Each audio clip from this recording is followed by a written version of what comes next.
In this video, I'm going to teach you how to do single-handed silk reeling. Silk reeling is one of the most critical elements of Tai Chi, and developing better skill in this area is really going to help you with your Tai Chi practice. I'm going to talk about some of the common mistakes people make, along with some good training principles that you can integrate so that you're going to get further and faster with your Tai Chi. Coming up.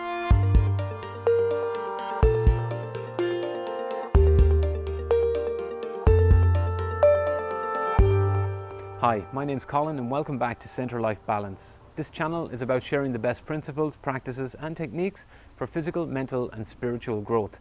So if that's something you're interested in, consider subscribing to the channel. This is the 5th video in this Tai Chi step-by-step series where we're covering single-handed silk reeling. Silk reeling is a critical element for your Tai Chi practice. It's about learning how to develop continuity in your movements, and learning this practice well is going to really help you go further and faster with your Tai Chi. Let's get into the training. Okay, for single-handed silk reeling, we start with the feet together. So before you step out, just allow your body to relax. Feel your center line, spine is straight and relaxed. Now we're going to bring the right hand up to the right waist, lifting the heel of the left foot, bringing the left hand up in front of the body. Now we're going to step out a bit wider than shoulder width apart, so sinking down, stepping out. So your feet should be on the same line. You don't want to have one foot too far forward, the other foot back, so feet approximately on the same plane, the same line. So to begin the movement, we're going to turn, and now we're going to shift weight. And this is our starting position. So the movement, we're going to break it down into 4 parts. So the parts are turn or change. Changing is changing the hand position. Then we're going to have shifting weight, change, shift weight, change, shift weight, change, shift weight. So every time I change, we're turning slightly at the waist, turning slightly with the legs. So the legs turn a little bit. So we're changing. Then we're shifting the weight. So you want to shift the weight from one leg to the next. And again, we're going to turn. Every time we change, we're going to turn at the waist. And also a little bit of a turn in the lower body. So turning, shifting weight,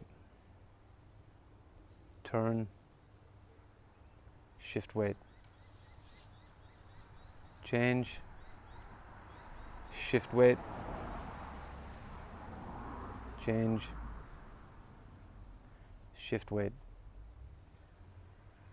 change, shift weight. Now we want to try and make the movement as continuous as possible.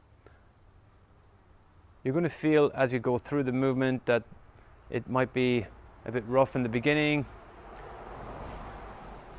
You may have a start-stop situation, but trying to improve as you go to make the movement as smooth and as flowing as possible.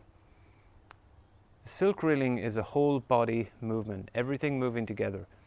So even when it seems like the legs are not moving, there's still a coiling going on inside the center. There's coiling that's happening on the inside.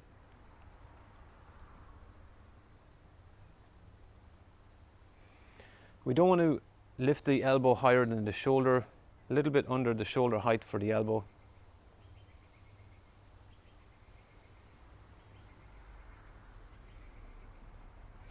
Now I'm doing the left side here.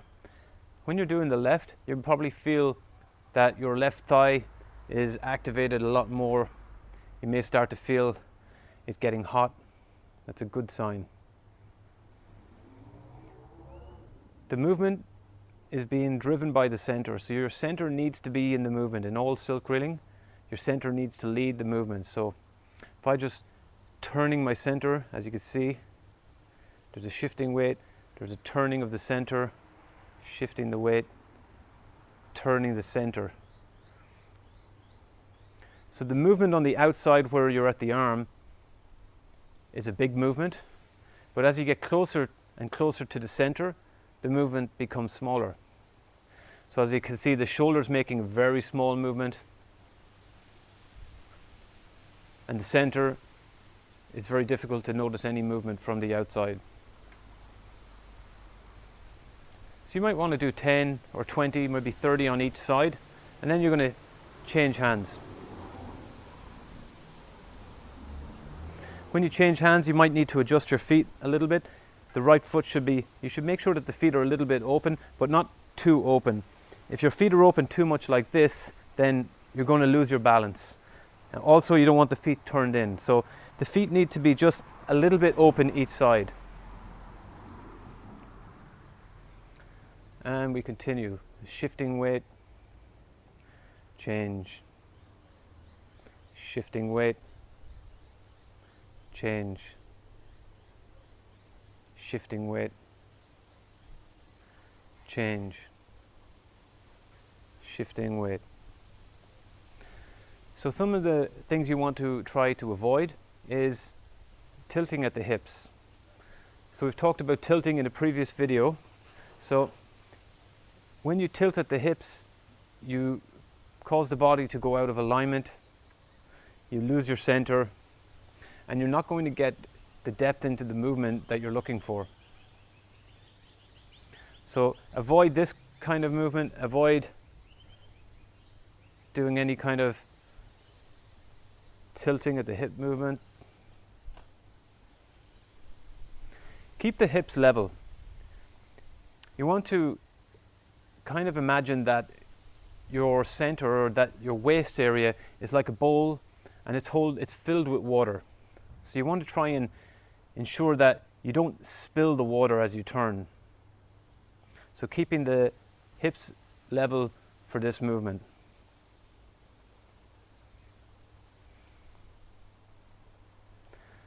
Now, some of the mistakes people make with silk reeling and with Tai Chi in general, when you're moving from the arms, is opening too much or turning too much at the top. So when I say opening too much, is if you turn back like here, it's going to open too much and you're going to lose power in the arm. So you don't want to let the arms go too far back.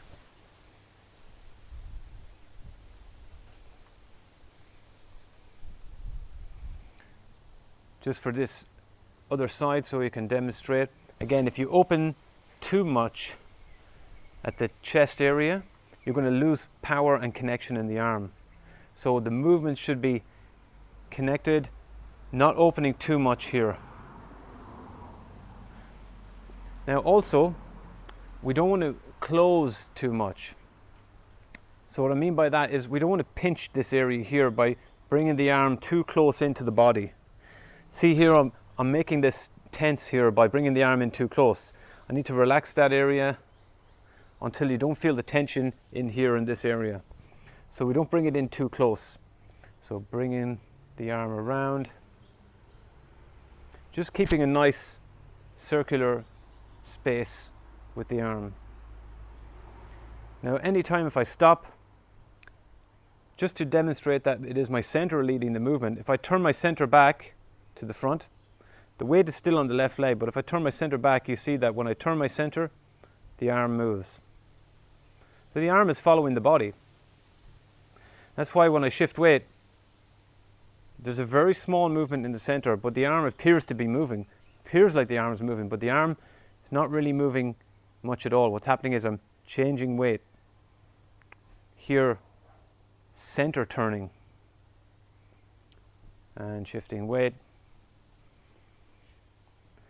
Keeping the spine straight and relaxed. You'll really feel your legs working in this exercise, and that's a good thing. You want to feel that your legs are working and engaged, and anytime you feel tension in the upper body, in the back, you want to try and relax that. And the more you relax the upper body, the more you're going to feel your legs working.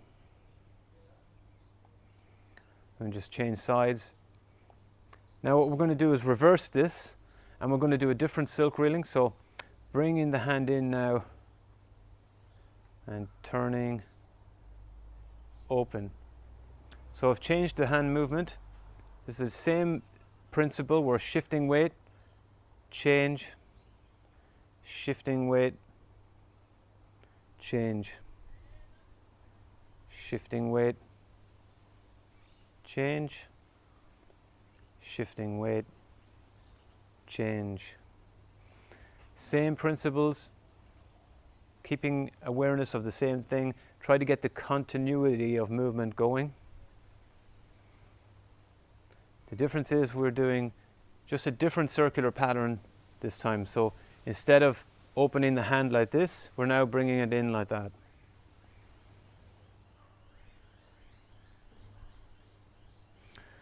Change sides.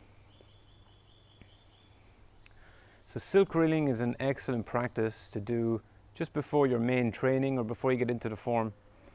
It's also great to do if you don't know the form, if you haven't learned the full form and you just want to have a movement that you can drill again and again.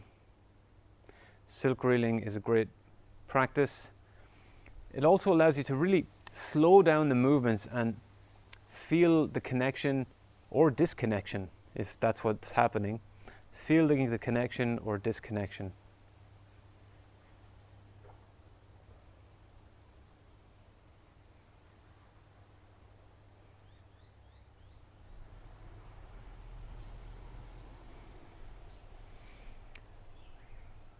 So in summary, avoid over closing around the chest area. Avoid opening too much. It's going to cause you to lose disconnection. Avoid any tilting at the hips. Really, the focus here is on weight down into the legs. The last thing I want you to make sure you avoid is avoid this figure eight movement with the legs. It's not exactly a figure eight that's happening when we're doing the silk reeling or when we're doing the Tai Chi. It can seem like that when you watch some videos or when you see somebody doing it, but we don't want to do any of this overturning with the knee. What we're really doing is we're turning at the waist and just shifting the weight. And when you're grounded, that's when you can turn, shifting the weight. And when you're grounded in the foot, you're turning at the waist.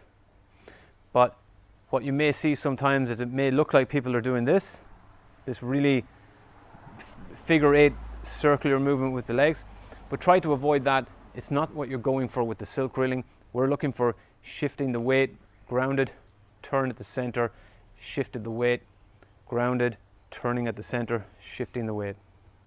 That concludes this video on single-handed silk reeling. Stay tuned for the next video. We're going to be doing double-handed silk reeling, and I'll see you in the next video.